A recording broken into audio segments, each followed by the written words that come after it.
I start करते हैं अपना नेक्स्ट क्वेश्चन, जो कि हमारा क्वेश्चन नंबर 4 है। Draw a stress strain curve for a ductile material and then define the terms elastic limit, yield point and ultimate tensile stress.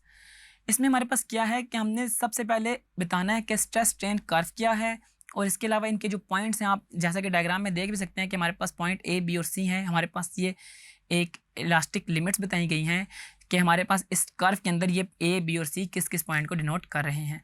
सबसे पहले हमारे पास इलास्टिक लिमिट।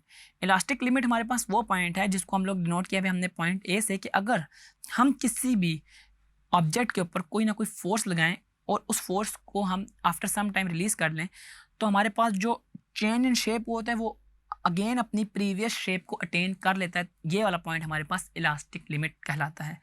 सेकंड नंबर पे हमारे पास है यील्ड पॉइंट। यील्ड पॉइंट क्या होता है? The point on the stress strain curve beyond which if stress is further increase then permanent deformation take place is given by specific.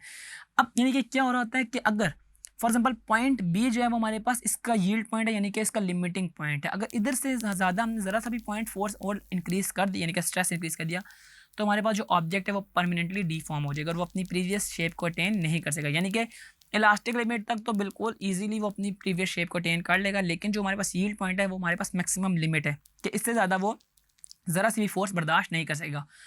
और हमारे पास बिल्कुल last point जो हम स्ट्रेस स्ट्रेन कर्व में देखते हैं वो है हमारे पास यूटीएस, यानी कि अल्टीमेट टेंसाइल स्ट्रेंथ भी बोलते हैं इसको, कि हमारे पास इस पॉइंट से आगे जो है, यानी कि जो यील्ड पॉइंट है उसके बाद हमारे पास पॉइंट सी तक आ रहा होता है या पॉइंट डी तक भी, कि इसके अंदर हमारे पास परमानेंटली वो जो हमारे पास ऑब्जेक्ट है ना वो ब्रेक हो जाता है।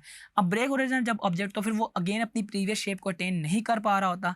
और यही हमारे पास स्ट्रेस स्ट्रेन कर्व से हमें अंदाज़ा होता है कि हमारे पास इलास्टिक लिमिट क्या है, यील्ड पॉइंट क्या है, और इसके अलावा हमारे पास ultimate tensile strength of the solid क्या है।